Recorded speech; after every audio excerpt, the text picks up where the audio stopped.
I get a lot of emails and also online in the e-groups and that people often say, well, they haven't had any experiences, or they try to summon a demon and they feel the demon's ignoring them, or the demon won't show up, nothing happens. It's a very, very important to meditate. Power meditation is the foundation of spiritual Satanism. And power meditation opens your mind so that, they say, you only use 10% or less of your brain. Well, power meditation opens your mind so you can use a lot more of your brain. The, the potential, the human potential is unlimited. We have the gifts of the gods. They've been sealed up in us, but it's up to us. Okay, it was unfortunate that that happened. Satan never intended for these gifts to be sealed in us, but the enemy, who sees us as a threat, sealed our chakras and cut us off from spirituality.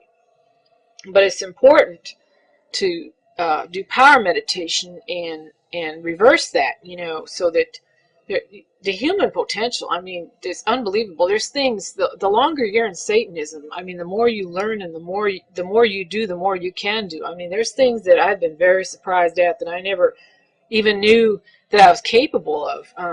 Power meditation, it takes, everybody comes into this world, where most of us have been reincarnated, and our abilities are often dependent on our past lives. Like if you were in your past life and that, and you opened your chakras, you opened your third eye. That's why a lot of people, even just, those who are without, out there on the street and that, can have psychic experiences. They may not understand them, but they open their third eye in their past life. Like my grandmother, she would have all kinds of visions, but she was a Christian. She was deluded, which is really sad because she certainly wasn't a Christian at heart. Talking about my other grandmother. My other grandmother was very Christian, but anyway, she was a loss. But this grandmother that could see things and have these visions, she woke up at night, it was maybe 3 o'clock in the morning or something, in the dark. She saw a man standing at the end of her bed, and she recognized this man. And the next day, she looked in the paper, and he died. And she didn't understand a lot of this. And there's a lot of people out there who don't understand the psychic impressions that they get, or visions or whatever, and it's really too bad. We've been cut off. But it's all dependent on what you did in your past life, where your soul is at. Because your soul, there's certain things that you're going to carry with your soul throughout, all eternity, as long as your soul lasts. And they all say that soul is eternal. Well, there's things we're finding out now that, it can be dissipated. The soul can be dissipated. But I'm not going there in this sermon. People who have trouble seeing demons and that, all it means is basically that they're not as open as some of us are. Like some of us who have been with Satan for centuries, or other people who maybe got involved in spirituality at some point, not necessarily satanic, but some people who did yoga, or lived in different parts of the world, where they did meditation, like Buddhism or something. Their mind is going to be a little bit more open and be able to see demons. But this doesn't mean that people who can't see or sense demons, like they're at a loss or anything. They just need to do more meditation. Meditation does so much for us, when we're on a regular program. And it's important to do it every day because it builds. Your aura builds, your power builds.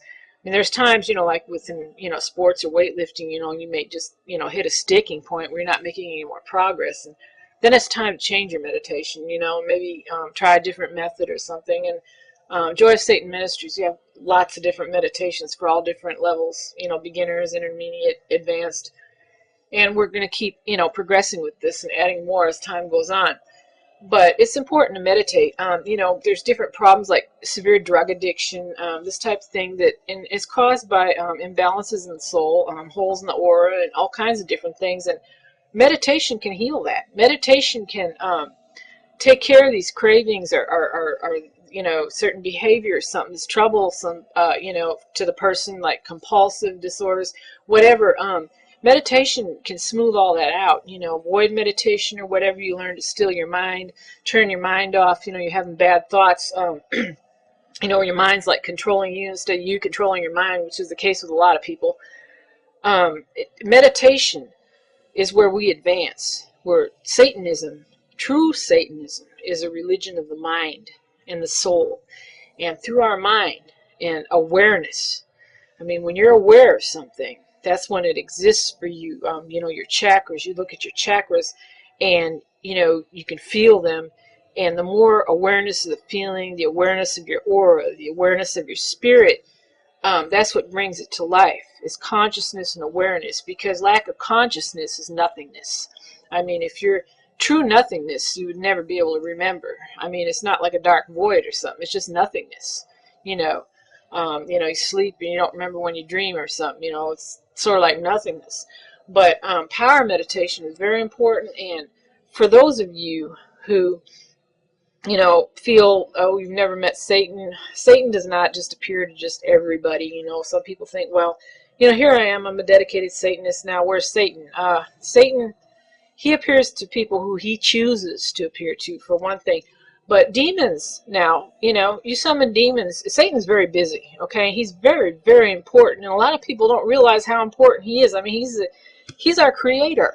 You know, if the truth are known, you know, a lot of people, you do the necessary research. Satan is our creator, you know, our creator God. He's very, very, very powerful. You know, I mean, he's the God of hell, so to speak, what they call hell. And, you know, he doesn't just, well, you know, hey, you know, I want to see Satan, you know, you want to show up tonight or something. I mean, that's disrespectful, you know, and people shouldn't be saying things like that or expecting things like that. But summoning demons, you know, I mean, there's so many demons, and the demons aren't hard to, you know, they'll appear to you if you're sincere and you want some help in that. But the most important thing is that you have an open mind, you know, psychically open. You have to be psychically open enough to sense them, and, you know, that you're sincere in that. And sometimes it, you know, it takes several times. You might have to do a ritual several times or whatever, you know, before the demon or demoness will appear to you. But they're usually pretty friendly as long as you're really, really sincere and dedicated. And I don't recommend anyone summoning demons who isn't dedicated. That's another thing. One of the most important satanic sacrament is that of dedicating your soul to Satan. And a lot of people, they don't understand why. Well, why do we dedicate our souls to Satan? One of the most important things, when we dedicate our soul to Satan, Satan looks out for us, provided that we're very honest with him, okay, and that we're dedicated to him. He does not expect us to change ourselves. I mean, there's certain things where they might, you know, demons or something might show you where you're going that could cause you serious problems later on down the road if you don't change this now, type of thing. But Satan doesn't, you know, he accepts us as we are. He doesn't expect us to change ourselves, I mean, our personalities or anything. Satan values individuality.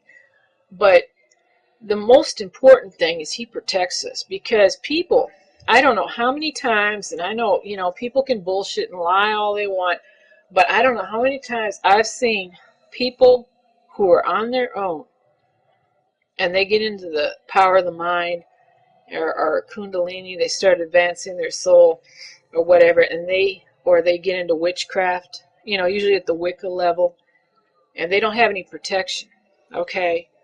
Now, you can go for a while like that, you know, and do this or that, but when you start getting really powerful, I mean, you're going to stand out like a beacon on the astral.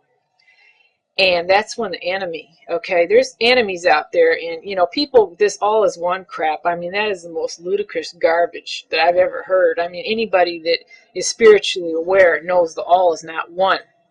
And there are entities out there who are seriously determined to stop humanity from obtaining any spiritual power.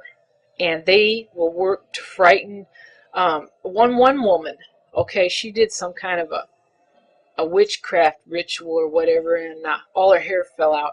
Okay, she was on her own. There is another one that I read a long, long time ago on the internet that just solidly denounced witchcraft, burned all her books, had some horrific experience, and went running back to the Lord. You know, and this type of thing. When we're under the protection of Satan and his demons, we have nothing to fear. I mean, we can go as far as we want to. You know, psychically, in our power, we can advance our power. I mean, you take a lot of people that are on their own that are born with gifts like telekinesis, and there are people that are born with that naturally. Um, they don't, most of them, they don't last very long unless they're under the protection of a higher power. They just don't. I don't know how many times, like I said, I've read accounts of people having horrific experiences or unwanted entities, usually very frightening, that are rituals that just, something just went terribly, terribly wrong. When we do the dedication, Satan looks out for us and we're under his protection. Also, he does give us guidance. You know, as to your own life. I mean, like, you know, like I said, if there's serious mistakes that you're making now, that or actions that you're doing that could cause you some serious problems down the road, I mean, it's like, you know, you get a warning sign that's blatant. You know, he directs us. And then there's some people, okay, you know, this is due to a lack of knowledge, you know, and I mean, mainly for most of us, you know, we do the dedication and our lives is, you know, unbelievably improve. I know mine did. Um, I couldn't believe it. Satan, he's come to me so many times with gifts for me, and he's come to me on his own. You know, demons, and he's very thoughtful. I see him as a very thoughtful being. I mean, I don't know how many times I was in a pinch or something. I didn't even need to ask him.